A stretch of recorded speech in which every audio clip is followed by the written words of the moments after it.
used to seeing thunderstorm activity like that in Florida. Rarely have I seen activity like that here. So as we went into last night, most of the activity during the evening hours throughout the course of the day, we still had a few isolated storms, but the activity brought in a little more than 4,000 lightning strikes across Southern California. That was in the clouds as well as cloud to ground. So a whole lot that happened with that storm system that moved through.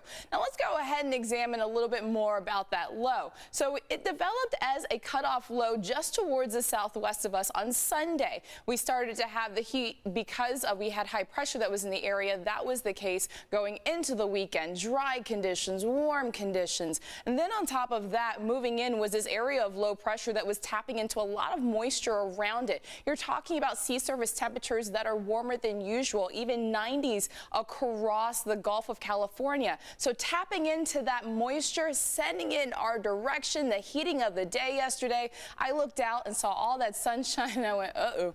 Because when you have an upper low above you and you have all of that, that's going to lead to that instability. And that's exactly what we had. So we were tapping into a lot of subtropical moisture, tapping into that moisture that was sent in our direction, heating of the day, adding into that unsettled atmosphere. And things have calmed down since. Now we are looking at yet another area of low pressure that's set to move in. This one's going to come from the north because we have a trough. So basically a trough over the north, but it's going to pick up this low. So it's going to be a little bit more towards the north of us, then come a little bit more towards the south, and then move towards the east. As a result, this one a little bit more reminiscent of a typical winter storm system that we would see moving in. So we are talking about a colder storm system, below seasonal with our daytime highs. We're talking about 10 to 25 degrees across the county on Friday, and a chance for some shower activity still in the forecast.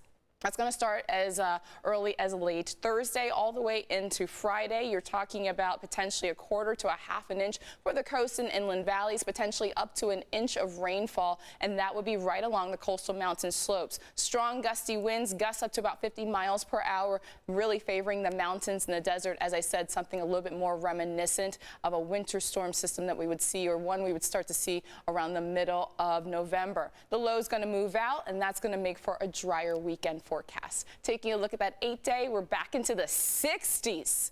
60s for daytime highs on Friday. You're also talking about that for the inland valleys, a drier weekend, back to seasonal on Sunday. But you're also seeing some raindrops next week. More details next half hour.